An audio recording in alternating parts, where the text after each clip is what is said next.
अभी बुझले नहीं बना, बता दी इनके असली पटीदार का होला, दिखा दी इनके।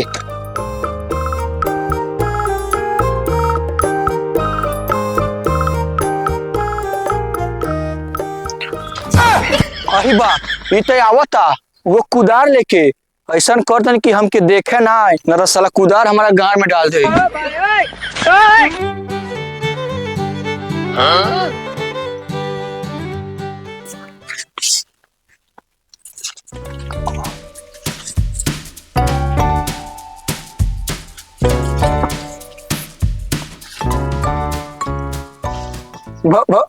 भैया नमस्ते। नमस्ते नमस्ते। अरे का होता बाबू? कुछ ना, बस माटी आने आयल रहनी ही। अच्छा हो गई, अभी समय लागी। ठीक बा।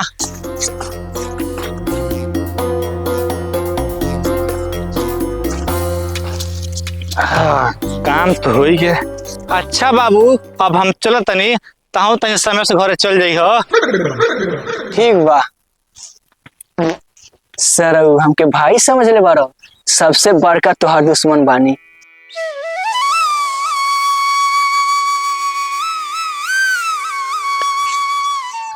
अरे एक बहन के कैसे चल लुंगी पहन के, हमरा तो चलने नहीं जाता। दिन रात के काम से तो दिमाग खराब भइल बा। मेहरारू के चलते बंद शराब भइल बा, पियला के बाद से तो लिहले के मौके नहीं देले। बहन के रे का हो आ गई कोई के काम, तावा बैठ के कैला आराम। ना ना, हमारा में बानी, बस ला दो ना एक गिलास पानी। देखा कितना ऐठतिया, घर में बैठल बैठल भर थरिया खाए के बा, आ दिन में सुत सुत अपना मार दे हुकुम चलावे के बा। अरे बाप रे बाप।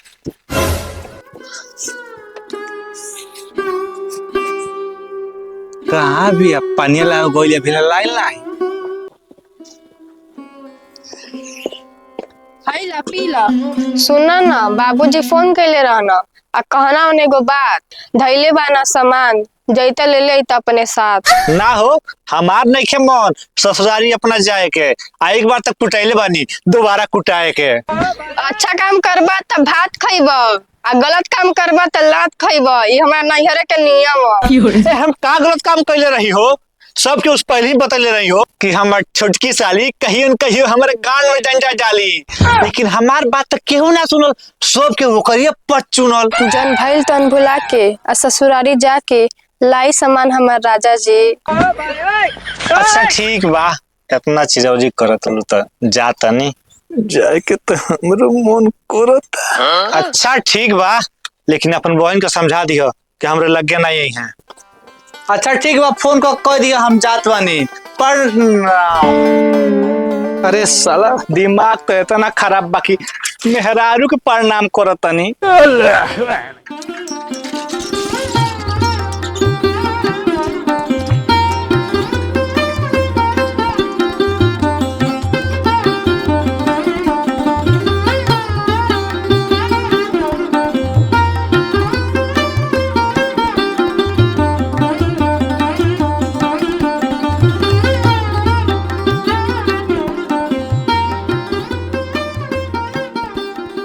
अरे भाई रुक रुक रुक रुक रुक रुक रुक। अरे का है रे सारे? आ साइकिल चलाओ तड़े होन होन के, आ कहाँ जातड़ी इतना बोन ठोन के?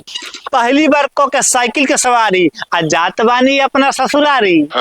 बड़ी मजा आवत जात में, अगर हमरो को ले ले चलते साथ में। देख हमरा का बेर होता, जल्दी यहाँ से हटवे और वहाँ जाकर हमार चटवे। ये भाई ते हमार जिगरी यार हवे, ऐसे जोन बदलना, हम तोरा से हाथ जोड़ के करतने रिक्वेस्ट, आ हमरो के साथ ले चलना। लागत तो इस सर्व मानी नहीं। अच्छा ठीक बा, यही के लिया के जाए, आ रास्ता भर यही से साइकिल चलवाए। ठीक बात ते चलवे, लेकिन जब जब कहब तब तब तोरा के गावे के पड़ी और राही भर साइकिल चलावे के पड़ी।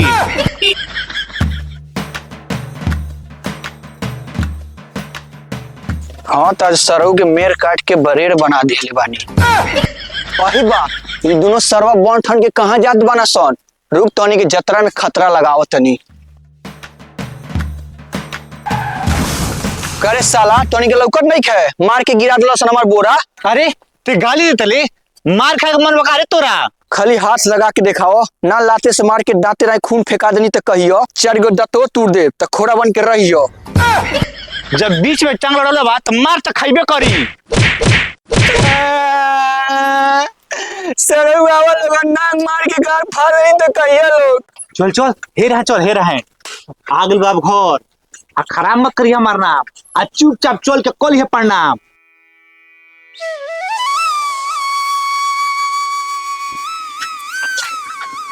ए साले जी नमस्ते। खुश रहो और सब बताओ का हाल चाल बा।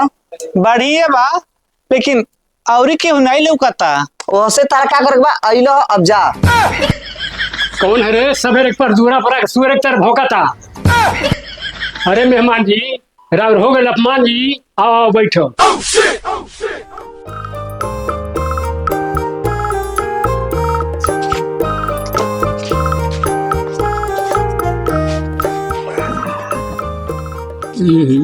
बुझाता बिना मिठाइए काल बना खुले रुका तनी पूछी। मेहमान जी खाली हाथ अइल मिठाई नहीं ली लो तो का यहाँ चाटे अइल।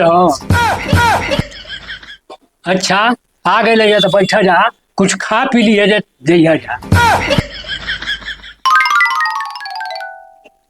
सही करता हमार बापा। ई सरवा जल्दी से चल ले तक तो हमरा सुकून मिली तनी। सरवा जब देखो तब चलिए उनको मुंह उठा के चाटे। देवनिया पिलवा बचल का गोगनिया बारे ले है जग मेहमान जी आइल बालो। बाबूजी हम बिजी बानी, छोटकी से कह दो। हम बिजी बानी, बड़की से कह दो। देख ले मेहमान नहीं ले ले खाए वाला सामान वही का नतीजा है। अरे लाइन लबानी बाबूजी।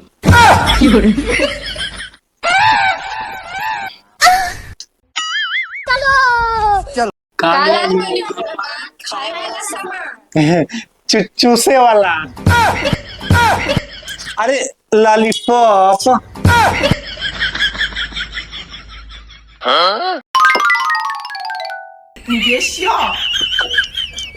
जीजा जी आप लाए नहीं है पिज्जा जी, हम आपसे नाराज हैं। बाकी मन हो जाता ताजा, चूस के आता बड़ी मजा। हाँ तो आओ हमारे करेजा में समा जा। दामाद जी ये कौन है सरवा अपन थूथुन बार बार खुला था, इतना आलतू फालतू बोला था। मरवा अपन जबान संभाल के बात करो। हम काहे को बेर आलतू फालतू बोल रही है। ए सरवा ये तोर कैसन ससुराल बा, सब कोई करता मनमानी। आइले 2 घंटा हो गइल अभी ले केहू पूछल नहीं पानी। अच्छा सरऊ घरवा सब सामान ला दी आ तू तो ली लो जा गाँव नरिया में पनिया पी लो।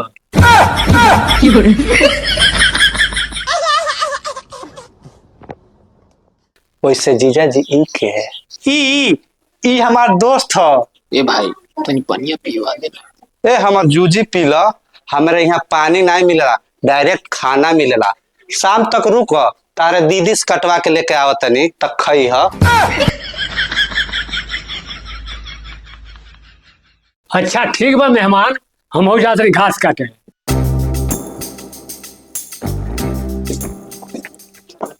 जीजा जी राहुल चूस तो बड़ी बढ़िया रहला, खाली चूसले से काम ना चली। हाँ तो आवो हम तोहरा के पाजा में धोली इनकरे समथिंग तो तोहर दीदी काफी वाली। हाँ तो हम काफी ना पियनी, हमारो मन चाय पे जाला। जीजा जी रवो पियले बानी बुझाला। सही पहचान लू हो, हम पियले बानी। थोड़ा सा और पिया दो ना पानी। तो चली हम तैयार बानी।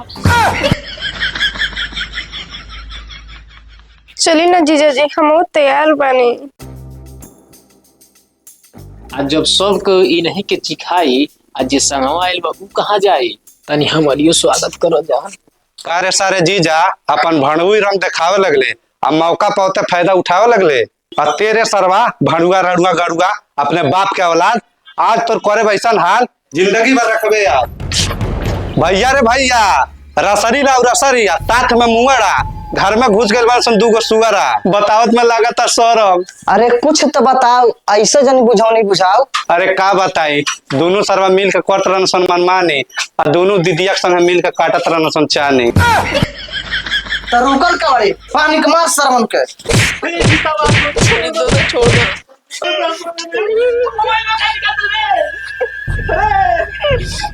ए जी का भइल?